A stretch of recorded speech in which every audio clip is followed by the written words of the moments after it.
Енергетската криза незапирливо ќе биде присутна во наредниот период и таа цените ќе ги упатува нагоре. Ова особено ќе ги засегне цените на основните животни артикли, чие покачување овој пат граѓаните ги загрижува најмногу досега.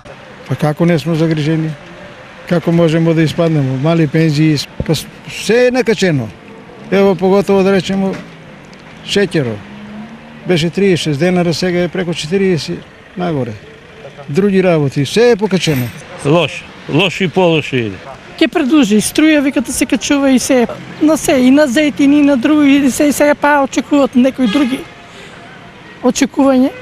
Многу е скапо. Они секад качуваат, што тоа не е ништо непознато. Покрај пандемијата, ценовниот е вториот голем шок за граѓаните, па од тука и нивните песимистички ставови за состојбата.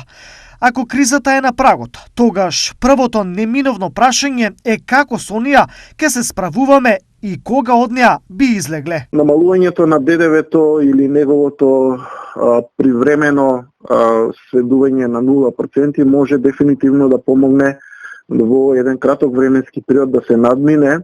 Со субвенционирањето дефинитивна е мерка која што може многу да им помогне на оние најранливи социјални категории на граѓани. Државата може има инструменти преку јавните приходи и јавните расходи, соодветно да постапи и да спречи продлабочување на таквите негативни ценовни ефекти. Тие информации, анализи што ги гледаме од вистински експерти, од консултанти кои што работат за сериозни берзи, некаде до средината на следната година не се очекува намалување на цената на електрична енергија.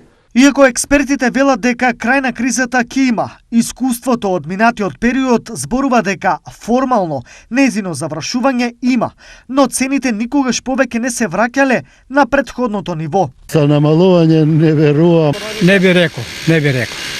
Тешка работа. Ќе се останат, а може би и уште повише да расне. Тешка работа.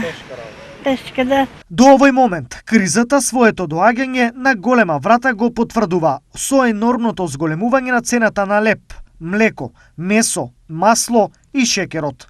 Ова беше доволна причина синдикатот да побара зголемување на основната плата на 18.000 денари, што засега е тешко остварливо, бидејќи во државата има максимално нестабилна политичка состојба и се чини дека синдикатот во моментов нема со кого да разговара. Ке биде ли оваа зима една од најтешките во последните 30 години, се полесно е да се претпостави.